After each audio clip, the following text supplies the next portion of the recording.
Selamat pagi. Assalamualaikum warahmatullahi wabarakatuh. Video kali ini saya akan membahas tentang jangkar dan anchor winch. Oke, yang pertama saya tunjukkan dulu jangkar di kapal saya ini ya.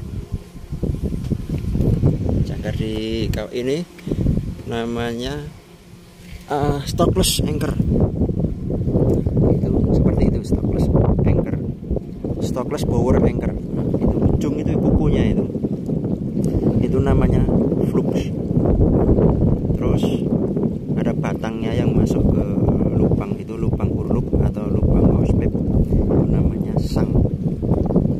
Terus yang tengah supaya bisa memutar 45 derajat itu namanya crown. Oke. Terus nah, di atasnya itu masih ada lagi segel dan rantai. Nah, naik sekarang. Sini ada lubang. Lubang ini kalau orang Indonesia itu namanya urlub. Nah, dalam bahasa Amerikanya namanya housepipe. Housepipe. Di tengah-tengah situ ada lubang juga untuk anchor wash, untuk chain wash. Jadi untuk mencuci rantai. Jadi kalau habis berlabuh kan biasa tempat lumpur, diangkat ada lumpurnya, di situlah apa namanya tempat mencucinya. Ini valve-nya ada di sini. Tadi jangkar kanan, ini valve-nya di sini. Ini pakai air deck. Yang kiri merah, yang kanan hijau. Oke, balik lagi ke sebelah kanan. Oke, ini ada rantai jangkar. Di sini ada yang berbeda dari rantai-rantai yang lain. Ini sama. Nah, ini berbeda sendiri. Ini namanya segel canter. Fungsinya untuk menandakan bahwa setiap satu segel itu ada segel seperti ini. Satu segel seperti ini, satu segel lagi seperti ini lagi. Nah, jadi untuk menghitung jumlah rantai jangkar berapa segel yang dilego itu. Nah, terus yang ini rantai biasa. Ini tengahnya ini namanya stud. Stud ini fungsinya untuk selain untuk menambah kekuatan. Jadi rantai itu kan kalau kencang kan dia agak fleksibel, dia mengecil, merenggang lagi ya. Ini untuk menambah kekuatan supaya tidak mengecil terus patah. Fungsi yang lain supaya rantai ini saat dipop tidak melintang ke sini. Jadi ini ada kayak batasannya lah. Kalau ini lepas, jadi rantai ini bisa melintang begini. Kalau sampai melintang, dia keluar dari chain locker. Nah, chain locker itu mana? Ini di sini ada spurling, lubang. Kalau melintang dia nyangkut di sini. Udah nyangkut sudah nggak bisa dipop, nggak bisa di area. Itu fungsi dari stud tadi. Terus ini yang kuning ini namanya stopper, chain stopper.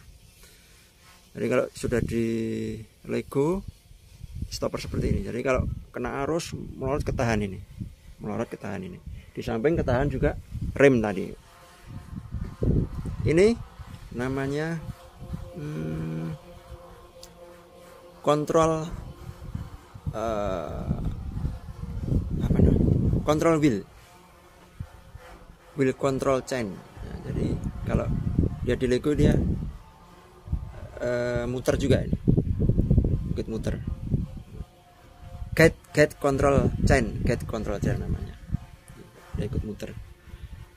Oke, apalagi nah, di sini ini tadi rem itu ya, ini rem. Ini kalau orang bilang di Indonesia namanya kanpas, kayak kampas rem lah. Kalau di bahasa Amerikanya namanya brake lining. Nah, namanya brake band. Nah, satu set ini namanya brake band. Nah, kampas ini namanya brake lining. Oke, di sini ada gearbox. Ini gearbox yang besar. Terus ini namanya Dodge clutch. Fungsi dari Dodge clutch itu, jadi motor ini kalau ininya mau dipakai ke jangkar, motornya mau dipakai ke jangkar, ini harus masuk ke sana. Ini diputar sedikit baru ngepas masuk. Nah, ini baru winch bekerja untuk anchor winch. Tapi kalau lepas begini ini kan nggak connect ini. Ini yang muter cuman mooring winch saja, untuk fungsinya untuk mooring winch. Oke. Namanya Dodge clutch. Nah, ini masukkan dan mengeluarkannya pakai ini. Oke. Oke, naik lagi. Nah, ini tadi spurling itu lubang yang masuk ke chain locker. Chain locker itu kayak ruangan gitu. Jadi rantai itu kalau dibuat ngumpul di suatu ruangan namanya chain locker kotak itu. Oke, nah ini ada kayak setiran, ini namanya wheel control brake. Jadi untuk ngontrol brake-nya ini ya ini. Untuk ngerem dikencengin, kalau untuk ngendorin remnya buka, kanvasnya merenggang dia kalau dibuka. Oke. Nah ini namanya gipsy. Jadi yang menaik turunkan rantai itu ya ini kan nyangkut begini. Jadi kalau gua di sini ini gipsy. Oke. Ini gearbox yang besar tadi. Gipsy wheel ini, gipsy wheel. Ini handle untuk motornya ya. Ini kalau sana area, di sini hip hop. Oke. Ini untuk masukkan apa namanya? Kanan kiri ini untuk masukkan dodge clutch tadi. Oke. Itu secara umum bagian ini motornya ini nih. Secara umum hanya itu aja mungkin.